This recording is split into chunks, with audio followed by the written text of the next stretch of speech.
A King 5 exclusive. An email uncovered by King 5 reignites the controversy over a King County Sheriff's deputy who used so much force he left an innocent man brain damaged. The email shows red flags were raised years ago about the deputy's use of force, but as King 5 investigator Linda Byron reports, the victim's family didn't know it existed. It's still hard to watch the video of Chris Harris being slammed into a wall by King County Sheriff's Deputy Matt Paul. They took away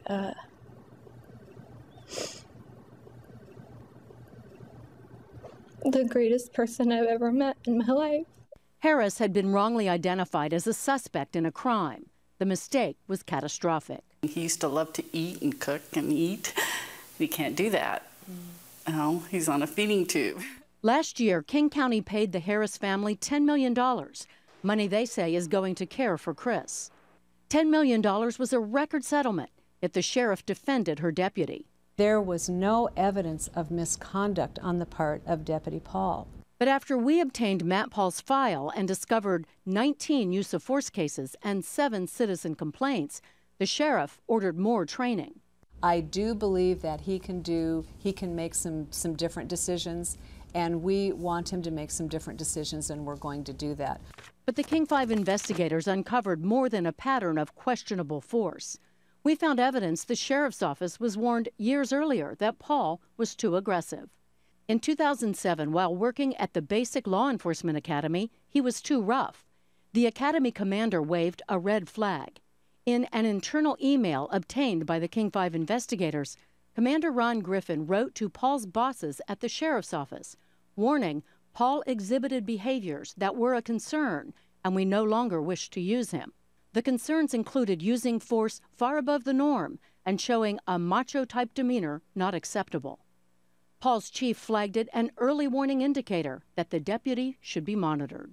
Why wasn't he watched more closely? I don't know. I don't have an answer for you. It's not the only answer the Harris family is seeking. They want to know why they had to learn about that email on King 5.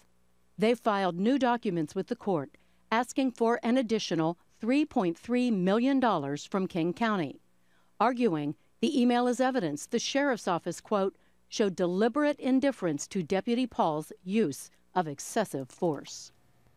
Now, tonight, the sheriff's office told me that they did not deliberately conceal that email, and their attorney said there is a clear reason for why it wasn't turned over when the Harris family requested Matt Paul's entire file.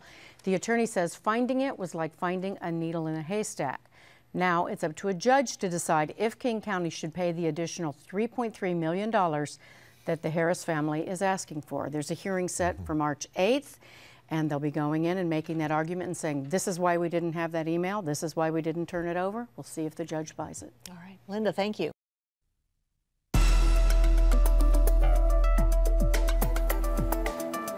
Sources tell King 5 the Department of Justice is investigating whether a King County deputy abused his badge, using excessive force under the color of law in the case of a Seattle jaywalker. It's a case that flew under the radar until last year when King 5 investigator Linda Byron obtained the deputy's file through public disclosure.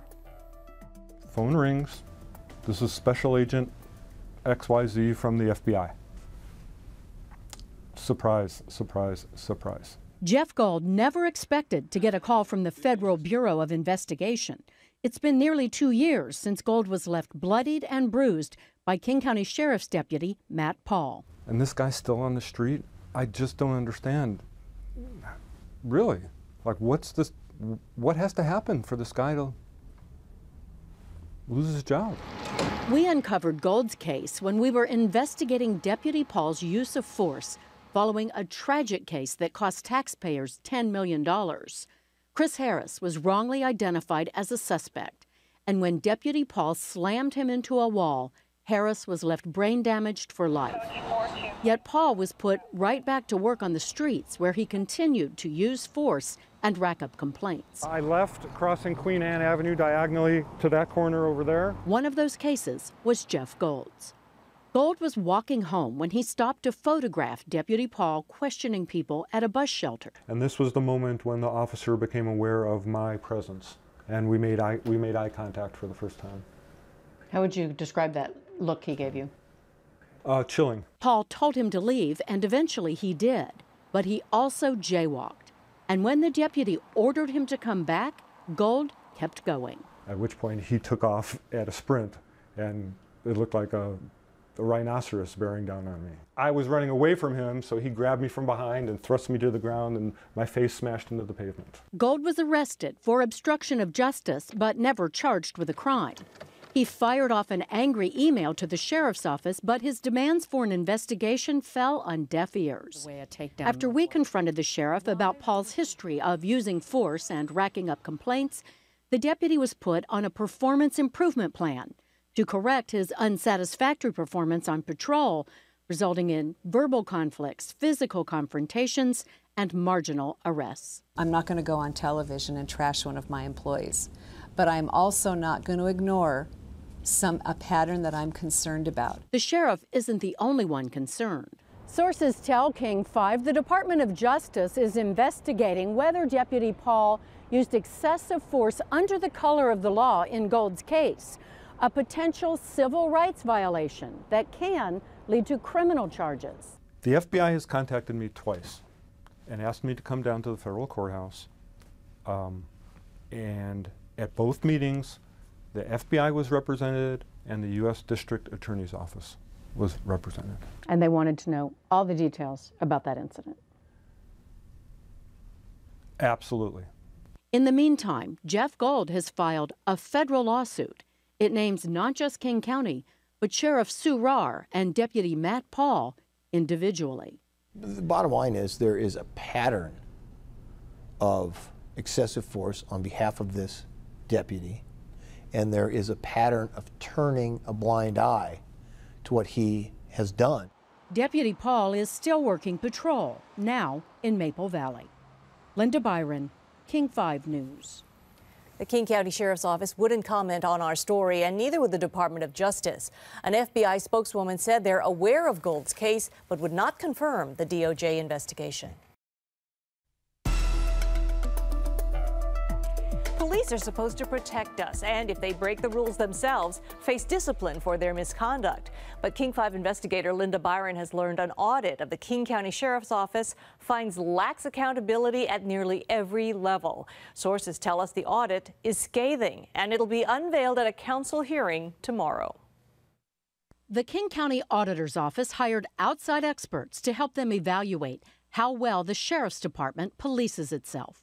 Sources tell King 5 they found serious lapses.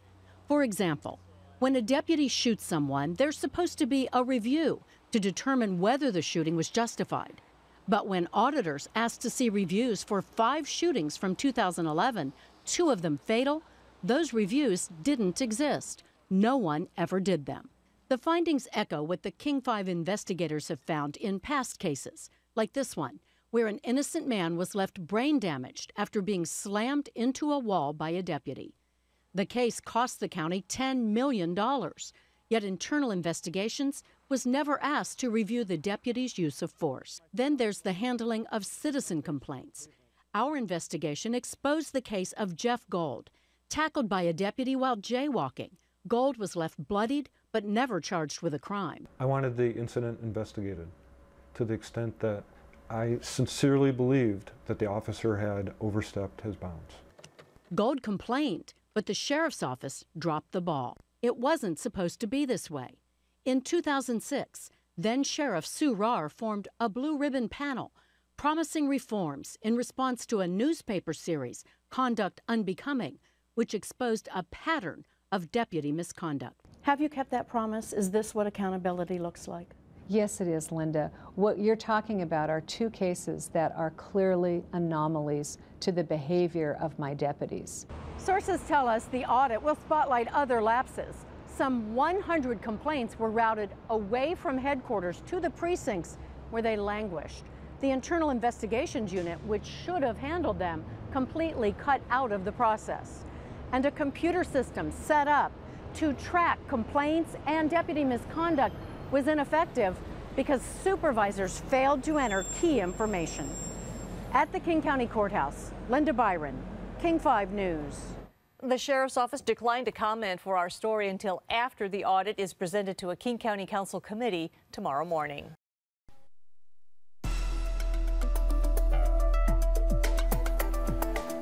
The King County Sheriff responds to another scathing audit detailing flaws in how his department investigates use of force and deputy misconduct. The audit will be officially released tomorrow, but King 5 investigator Linda Byron obtained a copy and has late reaction from the sheriff. Linda.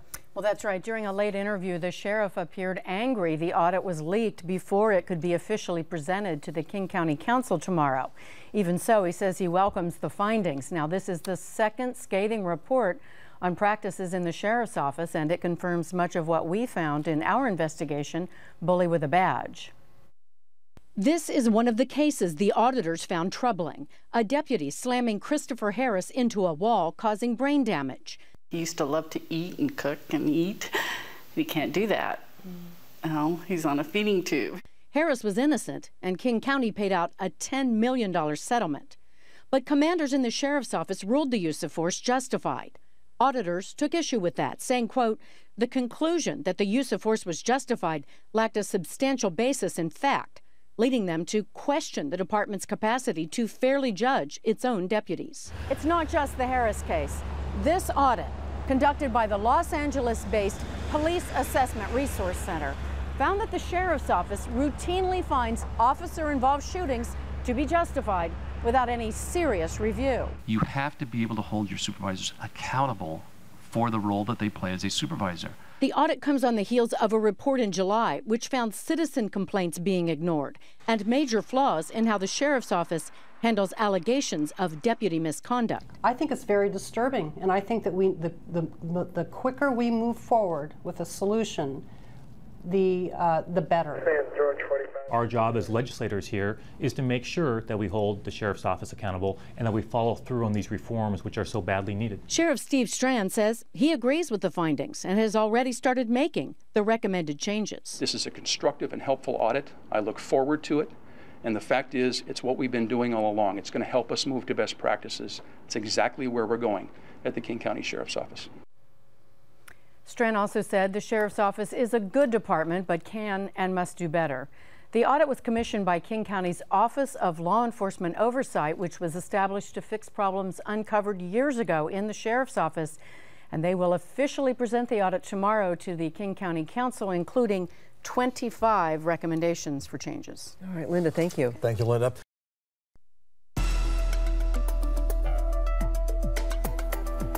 Strong words from the King County Sheriff today, vowing to reform how his department polices itself. That after a scathing audit was presented to the County Council this morning, the second audit in 2 months to slam practices in the Sheriff's Office. King 5 investigator Linda Byron exposed many of the problems in her series Bully with a Badge. She's here with what happened at the council hearing today. Linda.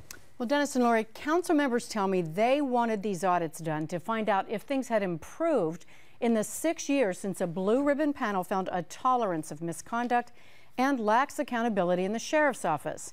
And bottom line, there are still big problems. Number 7, we recommend adding the following question and space for comments to the supervisor use of force. One by one, the auditors ticked off their recommendations for fixing the way the King County Sheriff's Office investigates use of force by its deputies and allegations of misconduct.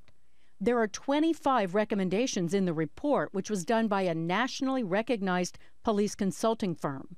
These include requiring deputies to give statements about why they used force immediately following the incident, instead of allowing them to carefully construct a written explanation 3 days later. This 72-hour period can inhibit a deputy's pure recollection of what happened. The auditors want more citizen involvement in use of force reviews and complaints about deputy misconduct to go directly to internal investigations. Many have been lost or ignored by supervisors. And it is why I'm here. I can tell you that I am on board. King County Sheriff Steve Strand agreed with 23 of the 25 recommendations, but at least 9 appear to violate the current union contract and will require bargaining. You keep asking the question, am I going to fight the union? I'm going to advocate very strongly. And the sheriff could be in for a fight. Just this year, the Guild has filed 3 grievances against the new civilian oversight director brought in to monitor investigations, preventing him from even attending shooting reviews. We have been looking at a period of time that is longer than a year and a half. But now the council's Government Accountability Committee is throwing its weight behind this audit and the one presented in July, with legislation setting deadlines for the reforms. No later than a week from Monday, I would anticipate the county council will take action on that legislation. So council members say progress has definitely been slower than they'd hoped since that blue ribbon panel in 2006. But one key thing did happen. They say they got the Civilian Office of Law Enforcement Oversight up and running last fall. And they got these audits, which show exactly what they say needs to happen next. So we'll be watching. All right, Linda, thanks. Thanks. Good evening. A judge slams King County's handling of a police misconduct case and orders it to pay more money to the victim's family. That's on top of the $10 million already paid. Documents uncovered by the King 5 investigators led to today's ruling. Chris Ingalls is live in Pierce County, where the case is being heard to avoid a conflict of interest. Chris. Dennis Jean, Christopher Harris is permanently disabled with head and spine injuries, and his family has already received the largest settlement of its kind ever in King County. But a judge today ruled that is not money enough. King County Deputy Matt Paul shoves a man, mistakenly identified by witnesses as an assault suspect, into a wall. It seemed like this case was settled, $10 million to the family of victim Christopher Harris. Through its callous indifference. This afternoon, with Harris's wife and uncle looking on, a judge reignited the civil case with stinging words for King County. Defendant King County's lack of effort and pattern of deliberate indifference with respect to producing responsive information to plaintiff Harris is reprehensible. The judge ordered an additional $300,000 payment to the victim's family, ruling that King County willfully withheld documents that would have helped the victim's family in their lawsuit. The first of the 3 documents defendant King County failed to produce came to light during a King 5 news broadcast.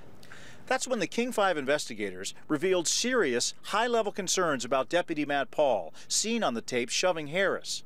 In this 2007 email, a supervisor at the Police Training Academy said Deputy Paul exhibited behaviors that were a concern, and we no longer wish to use him. This was just one of several documents King 5 uncovered that were not supplied to the Harris family. But it was not produced, at least in part, because no one conducted an electronic search for documents. King County Sheriff Steve Strand was in the courtroom for the ruling. He says his office has 25 different work sites, so finding emails isn't so easy. As I say, I think I did not feel at all that this was intentional. She doesn't want to. Harris's wife wouldn't comment on the judge's decision today, but Steve Harris says the incident that injured his nephew was only the first in a series of hurtful mistakes by King County. They needed a good tongue lashing, and she gave it to them. They have been doing everything wrong, so hopefully this will get them to change their ways of doing business.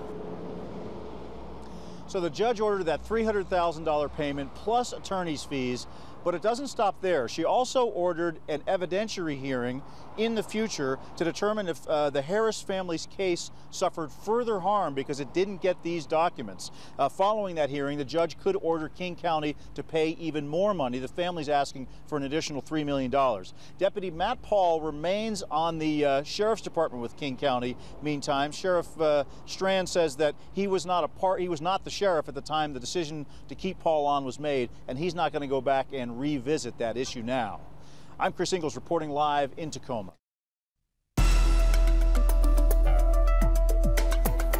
As we first reported on King5.com, King County has agreed to pay nearly $1.5 million to a man left brain damaged when he was slammed into a wall by a sheriff's deputy. It's compensation for the county withholding key documents uncovered by the King 5 investigators about the deputy's pattern of using force. Linda Byron joins us now with the latest twist. Linda. Well, Jean and Dennis, you may recall King County already paid $10 million to Chris Harris's family to cover his 24-hour care.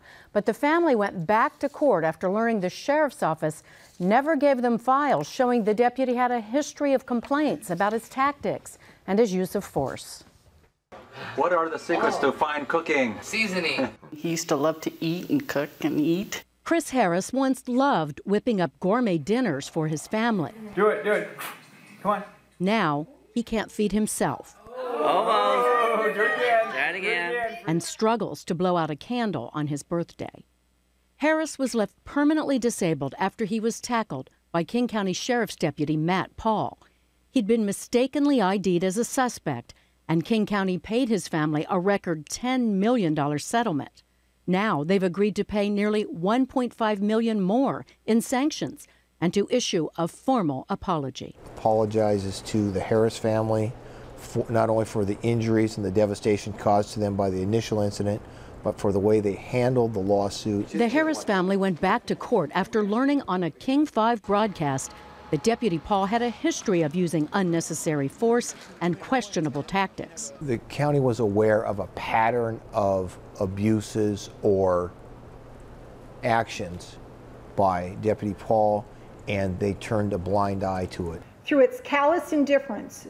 In September, with Harris's wife and uncle looking on, a judge slammed King County for failing to supply the Harris family with hundreds of pages of documents, including prior complaints about his use of force. Defendant King County's lack of effort and pattern of deliberate indifference with respect to producing responsive information to plaintiff Harris is reprehensible.